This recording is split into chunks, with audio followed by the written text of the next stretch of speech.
Hello everyone, welcome to another episode of TCG Talk. Today we're going to go over another Blitz deck, one that I have been testing and moving around and changing and doing a whole lot of. It's a Briar Blitz deck, mainly Lightning. And the purpose of this deck is to push out as much damage as possible and also to use the recently banned classic constructed weapon DUSKBLADE. DUSKBLADE is not on here because FabDB doesn't have it in their system. I'm assuming because it got banned in classic constructed, but in Blitz it's completely liable and it's very useful. I highly suggest getting it if you don't have it for Blitz season. This is DUSKBLADE right here, and basically the goal of this deck is to play non-attack and attack actions very consistently, get go again with the natural go again you get from a lot of the cards, while also making embodiment of lightning tokens, and then also dealing arcane and physical damage with your attack actions to get multiple embodiment of earth tokens, using some pumps to make sure your opponent can't fully block it out, and then finally attacking with DUSKBLADE ideally every turn to get it up to 4 or 5 counters and end the game quickly. If this deck is played correctly, you sometimes don't even need to block, and you're ending your opponent's turn in 2 to 3 turns max. I've hit for 10 physical and 2 arcane with 1 card, and then I've also hit with DUSKBLADE for a counter of 4. So I've dealt 16, 18 damage with Briar in a turn, and in Blitz, that is crippling. Your opponent pretty much has to fully block out. They don't have a choice. So if you can get the early tempo with this deck, it's insane. But we'll go over the deck.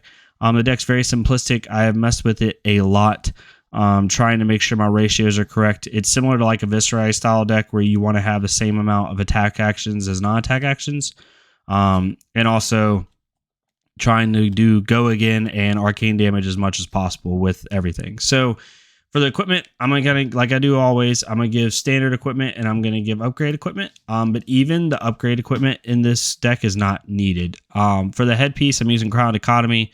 With only a 40 card deck, I like to be able to bring 2 Runeblade cards back, 1 attack, 1 non-attack action Runeblade card back into my deck. It's really useful. It has Arcane Barrier 1, so it's good for those matchups. And so it's just good to bring good cards back in your deck. Maybe you just had a big pivot turn and you're wanting to bring those same 2 cards back to the top of your deck to have another pivot turn. Maybe you arsenal a really good card that goes with them. It's really good for that. If you don't want to use that, you can use Arcanite Skullcap. All those cards very hard to obtain if you do not have this card already. Unless you get lucky and pull it, the card's going for about 220 right now on TCG Player. So if that's in your budget, then go for it. But if not, it's not even needed to be amazing in this deck. And honestly, I'd only use this in a matchup where I want a little bit better defense. For the chest piece, I use Ether Ironweave. You could use Heart and Cross Trap too, but I prefer Ether Ironweave. Because you gain 2 resources as a whole. With Heart and Cross Trap, you only gain 2 resources for that next card that's played. Whereas in either Ironweave, you get 2 resources, period. So you could use it on a one cost card and another 1 cost card, and it's very useful for that. The only catch with either Ironweave as opposed to Heart and Cross Trap is you have to have played an attack and non-attack action that turn, but that's really easy with this deck. It also has Battle Worn 1, which is really nice. It gives that 1 extra block, which in Blitz can make all the difference. For your arm piece, I actually prefer Mark of Lightning over Grasp the Arknight. Grasp the Arknight is amazing because it blocks for a total of 3 over the course of the game, which is really good for Blitz. So if you have this, definitely use it. But if you don't, Mark of Lightning is good for a little bit more of an aggro build, which innately this deck is designed to do. And it helps you create an extra embodiment of Earth token when you play a card. Basically, it adds 1 damage onto that card that's being played, but it's the card dealing the damage and not Mark of Lightning. So, for example, if you attack with Arcanic Shockwave for 4 with 1 Arcane, and let's say they only block 3 of it, you can use Mark of Lightning because it's being defended, your card's being defended, and it basically adds another instance of damage onto Arcanic Shockwave, which then it's dealing 2 instances of 1 physical damage, which will create 2 embodiment of Earth tokens, which is really useful. So if you don't want to play that though, and you want a little bit more defense and also maybe create a couple rune chants, Grasp the Arknight's really good as well. It helps you be a little bit tankier. Basically, these 2 cards are built for more tanky builds, whereas these 2 are a little bit more aggro-y and really trying to enable your offense. For feet, Spellbound Creepers, it has to be Spellbound Creepers to make this deck be the most efficient it can be. You can use Snapdragon Scalers, that's fine. or even Mage Master Boots if you want to give your non-attack actions go again. But Spellbound Creepers allows you at instant speed to play your non-attack action as though we're an instant, which keeps your go again going. It has Blade Break, so if you absolutely have to block with it at 1, block with it, you can. But this puts a bind counter in a good game. You can use this 2, 3, maybe even 4 times a game. Really useful for that. It just helps you to keep you that go wide feeling. If you've attacked or defended this turn, you can play a non-attack action at instant speed as though we're an instant. It's really good to keep that go again. Maybe you played Arcanic Crackle, and it doesn't have go again. You pop Spellbound Creepers, put a bind counter on it, pay 1 resource, and then play like, any non-attack action like a Flash, or like a Weave Lightning to keep your turn going. It's also going to be played in your opponent's turn. Maybe you want to do, some type of non-attack action at your opponent on your opponent's turn. It's more useful in Viscerai for that to create rune chants, but you can use it on both offense and defense. So for the deck, it's split right down the middle for the most part. 20 attack, 20 non-attack actions. I think I have 18 actual non-attack actions, and then I have 2 Sigil of Sufferings in there because I want to keep dealing that arcane damage. And make it really tricky for my opponent when they get to a low life threshold. But I'm running 2 Arcanic Crackles, 2 Shockwaves, 2 Ball Lightnings, Electrify, and Twine Lightning, which is good if you fuse it. Flash, automatic go again for your next card with this deck. Heaven's Claws, a 1 for 5 is really good, especially if this gets go again with an Embodiment Lightning token. Lightning Press to kind of push my attacks over the edge if I need to do that, especially in Blitz. Getting that +3 is huge.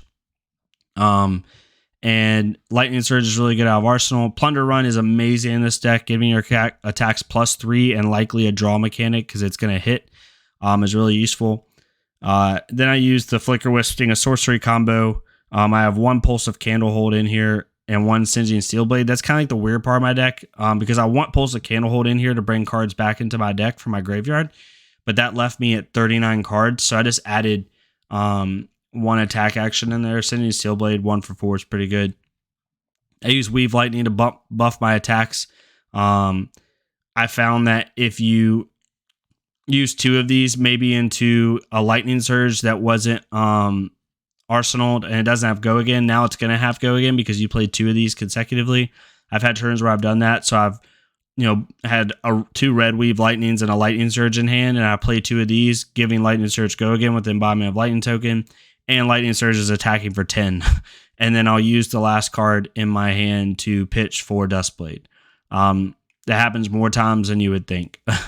So it's really good for going wide, really good for doing high damage turns. And the key is getting Duskblade to 3 or 4 counters. So now you're cost 1 to attack for 5 or 6. And that's so good in Blitz. Like I said, I've ended a game in 2 turns with this deck if my opponent doesn't block effectively. And then creating a Embodiment of Earth tokens is really good for defense, especially in Blitz. If you do it correctly and you create 2 of them, then unless your opponent can go really wide, you basically can defend with 1 card in hand for like 4 or 5, and then play out a 3-4 card hand on your turn, which for this deck is really good.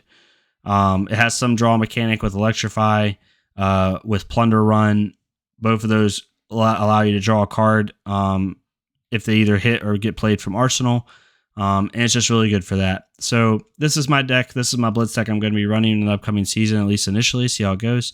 Been doing a lot of testing with it. I really enjoy it. I think you will enjoy it too. Duskblade is broken. I understand completely why they banned it in Classic Constructed, but it's still viable in Blitz, still can be used. So if you enjoy this deck, if you think it's good, let me know. If you have anything you would alter or things you would change, let me know too. This is meant to go wide, be aggro. I don't want to block unless I have to. And when I do block, I want it to be efficient with my Embodiment of Earth tokens. But yeah, let me know what you think of the deck. I really enjoyed making it. It's kind of like a little quick recap of it. And yeah, I'll let you know how the deck goes in the future. And thank you all so much. Please leave a like, subscribe, comment, good or bad comments. It's fine. Go to other Flesh and Blood creators, do it on theirs as well. We really need more people to see this game. And I really enjoy it a lot. I hope y'all are enjoying the deck techs. Let me know what other content you'd like to see. I'm going to try to post some gameplay here soon. I just got to hook up with some buddies and actually stream it and record it. But I'm going to be doing that as well with some of these decks that I'm showing you. But I hope y'all have a good rest of your day, and I will talk to y'all next time on TCG Talk. Thank you.